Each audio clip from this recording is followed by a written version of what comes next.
আসসালামু আলাইকুম ওয়া রাহমাতুল্লাহি ওয়া বারাকাতুহু। সময় অনেক স্বল্পতা। আমাদের একটা জিনিস ইতিহাসের দিকে লক্ষ্য করতে হবে। কাবা ঘরকে ভাঙার জন্য আগে সিরিয়ার থেকে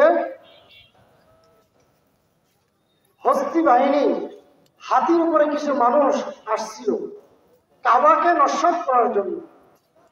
কিন্তু আল্লাহ তাআলা যদি কাউকে মারতে চায় কাউকে কেউ রক্ষা করতে পারে না, আর যদি কাউকে বাঁচাইতে চায় তো কেউ তাকে মারতে পারে এরা উপস্থিতি। সেই বাহিনীকে দুনিয়ার থেকে মিটিয়ে দিয়েছিল ছোট্ট ছোট্ট পাখির দ্বারা আর ছোট ছোট কণার দ্বারা, পাথরের কণার দ্বারা। এই বাংলার জমিনে বহু রক্ত ঝরেছে, রাজপথে গ্রামগঞ্জে রাস্তাঘাটে অনেক মানুষের বুকের রক্ত চলে গিয়েছিল। শুধু তারা চাচ্ছিল যে একটা সময় আসবে যেই সময় আমরা নিজেদের বুক ভুলিয়ে মনের কথাকে ব্যক্ত করতে পারবো, আবার একটা স্বাধীনতা চাই। কিন্তু আল্লাহ তাআলা বলছিলেন রিস্তির ধৈর্য ধারণ করো, ফল পাবে। আল্লাহ তাআলা সেই ফল দিয়েছেন অল্প ছোট্ট ছোট্ট বাচ্চাদের দ্বারা, যাদের বয়স হয়তো 25 সর্বোচ্চ 30 হবে, ঠিক না?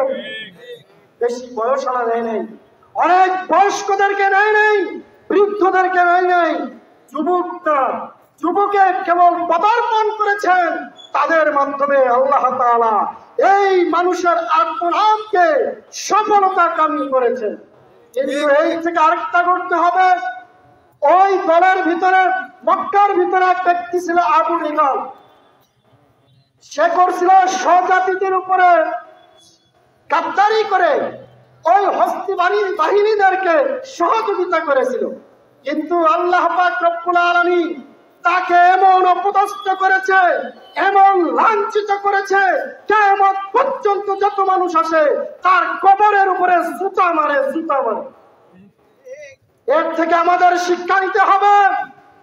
এই স্বাধীন দ্বিতীয়বার স্বাধীন দেশে ওই চালাপেলা যারা এখনো গোপনে আছে, তাদেরকে আবু রিগালের মতন শাস্তি বাংলার জমিনে করতে হবে। কেউ জুলুম করে ছাড় পায় নাই। বাংলার একটা কথা আছে, পাপ পাপকে ছাড়ে না। পাপ করেছে শেখ হাসিনা, ফল পেয়েছে কেনা? বলেন শেখ মুজিবের ছবি ভাস্কর্য জায়গায় জায়গায় ফালাইয়ে গলায় রশি টেনে তারপরে নামানো হয়েছে। বলেন ঠিক না? বলি পাপ পাপকে ছাড়ে না। পাপ করেছো তুমি, শাস্তি পেয়েছে তোমার কিন্তু বাবা। এই আসুন সজাগ থাকি, আগামীর দিন ইসলামী রাষ্ট্রের দিনের দিকে এগিয়ে নিয়ে যাই।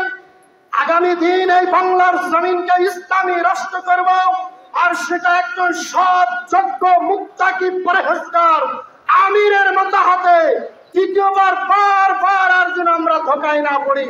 আল্লাহ পাক রব্বুল আলামিন এই সকল প্রকার ষড়যন্ত্র থেকে, এই বাংলার জমিনে এখনো যারা ষড়যন্ত্র করেছে সকল প্রকার ষড়যন্ত্র থেকে আল্লাহ পাক রব্বুল আলামিন আমাদেরকে রেহাই দেয়। ওয়া আখির দাওয়ানা আলহামদুলিল্লাহি রাব্বিল আলামিন। আসসালামু আলাইকুম ওয়া রাহমাতুল্লাহ।